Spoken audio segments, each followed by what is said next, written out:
Hello there, Mr. Sutton bringing you this lesson on advanced related rates.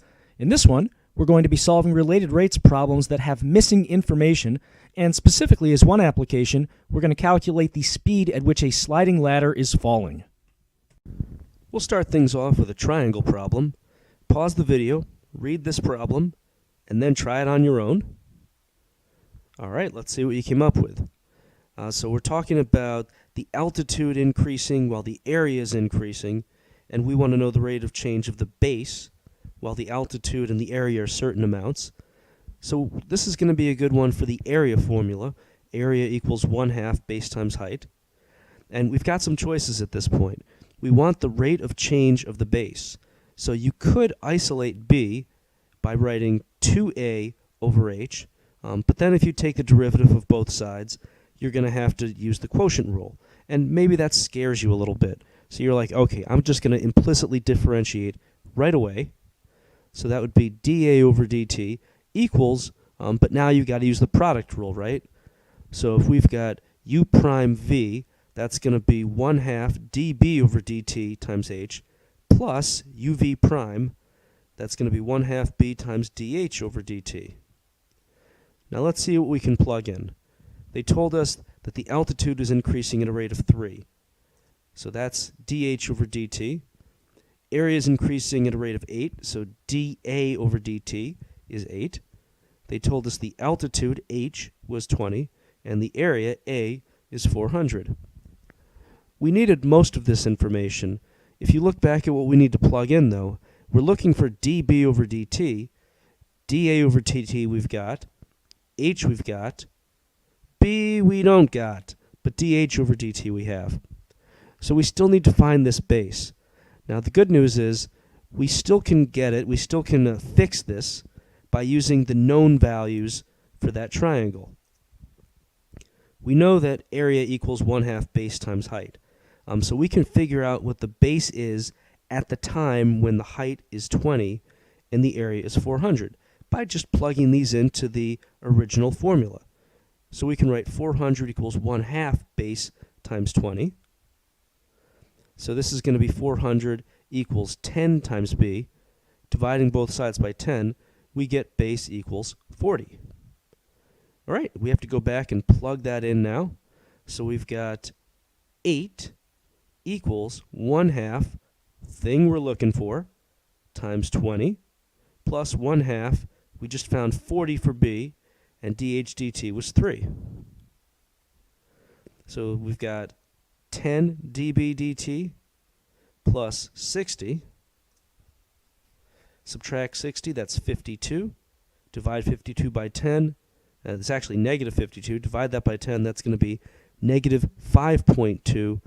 And this is the rate of change of the base of the units is going to be centimeters per minute.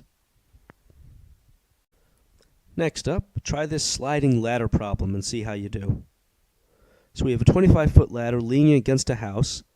So here's a triangle formed by this ladder. This side is 25 feet. That is a fixed value, by the way. That will be the same through the whole problem because the ladder's not changing length. By the time the base is 24 feet from the house, the base is moving at a rate of 15 feet per second. We want to know at that point how fast is the top of the ladder sliding down the wall. So if we label our diagram a little bit more, we'll call this here x, and this will be y. And we know, based off the Pythagorean theorem, if we have to relate all these things, x squared plus y squared is going to equal 25 squared, our hypotenuse. And at this point, you could go ahead and implicitly differentiate everything. That would be 2x dx dt plus 2y dy dt equals 0. The problem with that is that just like on that last problem, you're going to be missing some of the information you need. We don't know anything about the y values. We don't know dy dt, that's actually what we're trying to find. We don't know y either. So another way to get around this, and we could find it just using the Pythagorean theorem, but if you didn't want to do that, another way to get around this, you don't need instant values for variables that you've isolated. So let's say we want to get y by itself because that's the rate of change that we want is dy dt. So we've got 625 minus x squared and we take the square root of that. If we go ahead now and implicitly differentiate this formula, note what we're going to get for y. This is just going to become dy dt. There's going to be no instant value of y that we need to figure out and plug in. So that is the advantage of isolating. All right, this is kind of nasty to differentiate, but let's give it a shot. So we have dy over dt equals, and then a neat little shortcut whenever you're taking the derivative of a square root, you're always going to get the derivative of what's inside divided by 2 times the original square root. So that's going to be negative 2x on top over 2 times all this stuff inside the square root. And don't forget, we still have that dx dt tail because we took the derivative of something with an x in it. All right, so let's see what we've got. We know that x itself is going to be 24 because we're asking about what's happening at the time the base is 24 feet from the house. We know that the rate of change of the base is going to be 15. And now we have to plug in the 15 for the dx dt and the 24 for all the x's. And at this point, it's time to go to the calculator and plug this in. So going to Desmos, we have a fraction on top, negative 2 times 24. On the bottom, 2 times sqrt for square root of 625 minus 24 squared. All of that times 15. So times 15. And that comes out to about negative 51.429. And in terms of units, we were asking how fast, so that's going to be in feet per second. So negative 51.429 feet per second. We'll do one more problem here, and we'll do this one together. So grain is pouring from a chute at a rate of 8 cubic feet per minute, and that's forming a conical pile, like in this picture here, whose altitude is always 3 times the radius. We want to know how fast the altitude of the pile is increasing at the instant when the pile is 6 feet high. So we've got volume happening here, and we're trying to ask about the height. So let's use our volume formula for a cone. That would be volume equals 1/3 pi r squared h. Notice that has volume in it, and it has height. It also, unfortunately, has radius, which we don't really know a whole lot about. All we know is that the height is 3 times the radius. So to make our lives easier, we're going to try to express that variable, radius, in terms of height. So we know again that height equals 3r, so that means radius equals height divided by 3. So we can go back to our original formula, and instead of writing r squared, we can write h over 3 squared.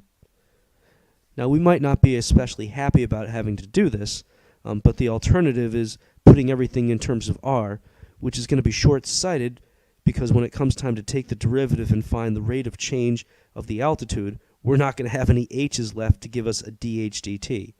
So this really is the only way to do this one. Let's simplify this a little bit.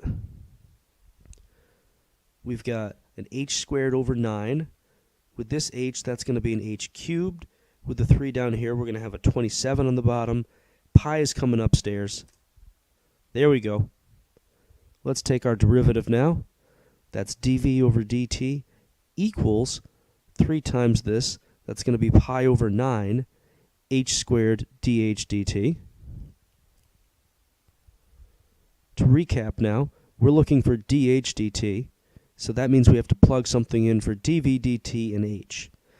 dv over dt, that's the rate the volume is changing at. That would be 8 cubic feet per minute. H is the height of the pile.